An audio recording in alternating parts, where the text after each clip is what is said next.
अस्सलामुअलैकुम everyone, welcome in the programming world. So जैसा कि हमने अपनी लास्ट वीडियो में मैंने आपको बताया था, we are going to discuss the loops. And आज हम लोग तीन लूप्स में से पहले लूप यानी कि फॉर लूप को डिस्कस करने वाले हैं। Well, I have decided to explain all the scenario and its working on the whiteboard. तो मैं सबसे पहले आपको बताना चाहती हूँ कि फॉर लूप का सिंटेक्स क्या होता है। ठीक है, तो पहले सिंटेक्स देख लेते हैं, इसका फ्लो देख लेते हैं, एंड उसके फ्लो को देखने के बाद जो है वो हम लोग इसको प्रॉपर प्रैक्टिस करेंगे डेफ पे जाके। फॉर में सबसे पहले हम करते हैं डिक्लेरेशन या डिक्लेयर करते हैं वेरिएबल। उसके बाद हम कंडीशन लगाते हैं। उसके बाद हम इंक्रीमेंट करते हैं। ठीक है, फॉर का कीवर्ड ऐड करते हैं, डिक्लेयर करते हैं वेरिएबल को और इंक्रीमेंट करते हैं। ये मेरा टेक्स्ट बॉक्स एडजस्ट नहीं हो पा रहा, चलो यहाँ पे हम इंक्रीमेंट करते हैं। हमें थोड़ा सा इसको एडजस्ट करना पड़ेगा, हम इसको थोड़ा मूव कर लेते हैं साइड पे ताकि हमारा इंक्रीमेंट प्रॉपर जगह पे आ जाए।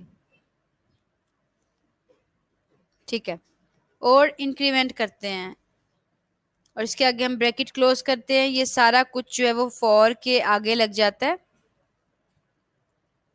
और उसके बाद हमारे पास आ जाती हैं हमारी कर्ली ब्रेसेस और उसके अंदर हम अपनी जो वैल्यू है, स्टेटमेंट है, उसको करवा देते हैं प्रिंट।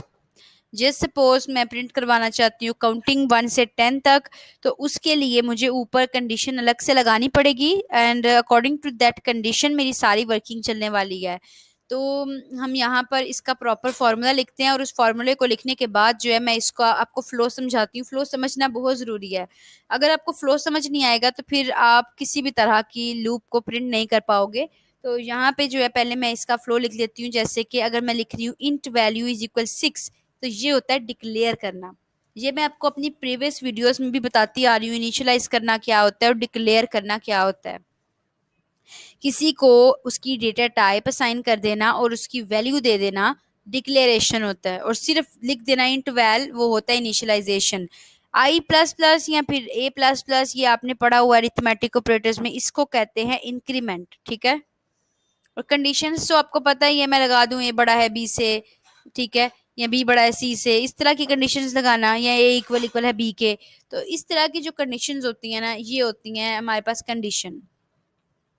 अब हमें क्या करना है कि एक टेक्स्ट बॉक्स हम लोग ले लेते हैं और उसमें हम पूरा जो फॉर का काम है ना वो लिख लेते हैं। ये हिला तो खराब हो जाएगा, सो जस्ट लिव इट, इसको छोड़ देते हैं हम इसके हाल पे। एंड इसको ऊपर हम लोग लिख देते हैं ताकि हमारा जो काम है सारा ऑर्गेनाइज रहे। अब मैं एक नया टेक्स्ट बॉक्स लूंगी, उसमें प्रॉपर एक सेंटेक्स लिख लेते हैं।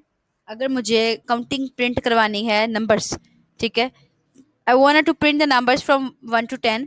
मेरे पास एक तरीका तो ये है कि मैं लिखूं cout 1, cout 2, cout 3, cout 4 and so on 10 तक लिखती जाऊं। बट ये एक अच्छी टेक्निक नहीं है। आपका जितना नंबर ऑफ लाइंस बढ़ती हैं, कोड की कम्प्लेक्सिटी बढ़ जाती है।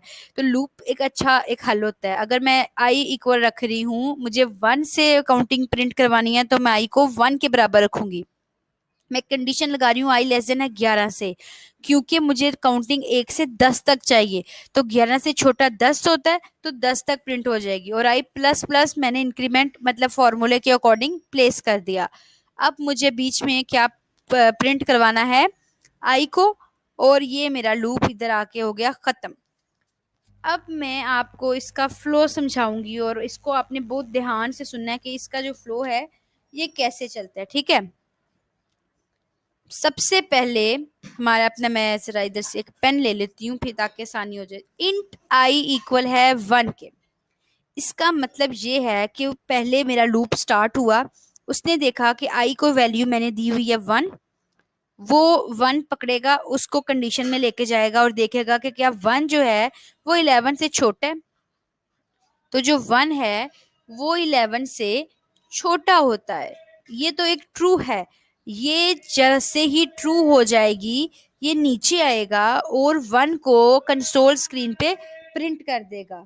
ठीक है, उस वैल्यू को ये प्रिंट करने के बाद वापस ऊपर जाएगा और उस वैल्यू में जो है वो एक वैल्यू का इंक्रीमेंट कर देगा। अब जैसा कि हम लोग 1 को लेके चल रहे हैं, हमारे पास हमने 1 को इनिशियलाइज़ डिक्लेयर किया हुआ था, आई 1 था। हमने 1 की कंडीशन चेक की, उसको प्रिंट किया और ऊपर गए और 1 में 1 प्लस कर दिया, तो वो क्या बन गया 2। सो अब हमारे पास जो आई है ना, उसकी वैल्यू है 2। थोड़ा मुझे अच्छा लिखना नहीं आता इस तरह पेन से, पर आप कॉम्प्रोमाइज कर लो। अब हमने देखा कि आई 2 है, अब हमने 2 की कंडीशन को चेक करना है कि क्या 2 जो है वो 11 से छोटा है। ऑब्वियसली 2 भी 11 से छोटा है। 2 को प्रिंट करेंगे, आगे जाएंगे, 2 में इंक्रीमेंट करेंगे, 3 हो जाएगा। अब 3 आए, अब हम 3 को चेक करेंगे कि क्या 3 11 से छोटा है। ऑब्वियसली 3 भी 11 से छोटा है। प्रिंट करेंगे, इंक्रीमेंट करेंगे, हो जाएगा 4।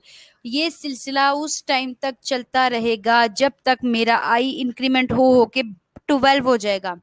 जब आई 12 हो जाएगा और हम कंडीशन चेक करेंगे कि क्या 12 छोटा है 11 से, मेरी कंडीशन फॉल्स हो जाएगी और लूप वहीं खत्म हो जाएगा, आगे चलेगा ही नहीं। तो आई होप सो मैंने जो इतना एक्सप्लेन किया इसकी ड्राई रन से आपको समझ आई होगी थोड़ी बहुत। अगर ना भी आए तो आप मुझे बता सकते हैं, मैं आपकी हेल्प कर दूंगी। आप मुझे ईमेल कर सकते हैं या कमेंट में भी पूछ सकते हैं।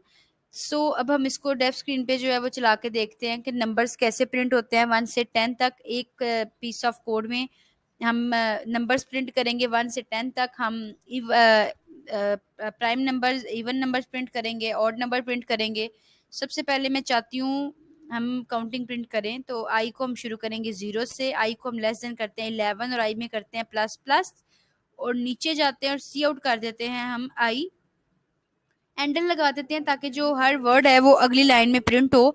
और अब हम इसको करते हैं रन और देखते हैं हमारे पास जी आ गया है रिजल्ट। काउंटिंग प्रिंट हो चुकी है। अब हम लोगों को क्या करना है, यहाँ पे हम इसको कर देते हैं चेंज। अब हम करते हैं 101 तक। अब मैं 1 से 100 तक काउंटिंग प्रिंट करवाना चाहती हूँ। हम इसको रन करेंगे और हमारे पास 1 से 100 तक काउंटिंग प्रिंट हो चुकी है। ठीक है, अब हम लोगों ने, मैं सोच रही हूँ 1000 तक भी प्रिंट करवा लेते हैं। वो लोग के जो समझ रहे थे ना सी आउट, हमारे पास 1000 तक आ गई। अब अगर आप सी आउट करके 1000 तक एक एक वर्ड लिखना लगोगे तो आपका कोड कितना कम्प्लेक्स हो जाएगा, कितनी ज्यादा पीस ऑफ कोड जो है वो बढ़ जाएगा आपका। सो आपको ये जो ट्रिक्स होती हैं, ये जो अलग अलग वेज होते हैं, इसीलिए बताए जाते हैं, सिखाए जाते हैं, ताकि आपकी कोड की कम्प्लेक्सिटी को जितना हो सके कम किया जा सके। अब हम क्या करने वाले हैं, मैं चाहती हूँ कि मैं इवन नंबर्स जो है वो प्रिंट करूँ। अब इवन नंबर्स किस तरह से प्रिंट हो सकते हैं, सबसे पहली बात जो है वो ये है कि या तो आप ऐसे नंबर्स, अगर इफ एल्स लगा रहे हो इवन नंबर के लिए, तो उसमें हम मॉडुलस लेते हैं। ठीक है, लेकिन अभी मैं चाहती हूँ 20 तक इवन नंबर प्रिंट करवाऊँ। पहला इवन नंबर 2 होता है। ठीक है, और उसके बाद जो है वो नंबर्स आगे आगे जो है 2 4 6 8 10, हर नंबर में 2 2 का गैप आई जाता है। तो अब हम लोगों को इसके लिए इंक्रीमेंट की सिचुएशन बदलनी है। 2 छोटा है 21 से, कंडीशन होगी मेरी ट्रू। अब ये प्रिंट कर देगा 2 को। पहला काम उसने देखा 2 आई है, आई की वैल्यू 2 है, उसने उसको चेक किया कि क्या 2 21 से छोटा है, ट्रू है, फिर उसने प्रिंट कर दिया 2 को। प्रिंट करने के बाद जो है दूसरा काम उसने ये करना है कि मेरे 2 के अंदर इंक्रीमेंट करना है। अब 4 तब बनेगा कि अगर 2 में 2 का इंक्रीमेंट हो, तो हम इधर आई इक्वल कर देते हैं आई प्लस 2। अब ये इस तरह से कुछ काम करेगा कि जब भी ये 4 करेगा इसको प्लस, तो ये 4 हो जाएगा, वहां जाएगा तो 4 4 भी 21 से छोटा है, तो चलता जाएगा इस तरह लूप। तो यहाँ पे अब अगर ऑड नंबर्स प्रिंट करने हैं मुझे, तो यही रहेगा सीक्वेंस। बस आई को 1 से स्टार्ट कर दो तो हमारे पास ऑड नंबर्स भी प्रिंट हो चुके हैं। अब ज़्यादा काम हमारे पास कोई रहा नहीं करने वाला, ऑलमोस्ट हमने सारे मेजर काम जो है वो कर लिए हैं। हम टेबल भी प्रिंट करवा सकते हैं, लेकिन मैं आपको जो टेबल है वो वाइल लूप में प्रिंट करना सिखाऊंगी। ऑलमोस्ट ये तीनों लूप्स एक ही जैसे होते हैं, बस फर्क होता है सिनेरियोज का। किसी में आपको फॉर लगाना होता है, किसी में आपको वाइल लगाना होता है। अगर आपको ये पता है कि आपकी कंडीशन ने खत्म किस जगह पे होना है, कौन से पॉइंट पे आप उसको खत्म करने वाले हो अपने कोड को, तो फिर आपके लिए जो है वो फॉर बेस्ट अपॉर्चुनिटी है। लेकिन अगर आपको ये नहीं पता, then we prefer the while loop.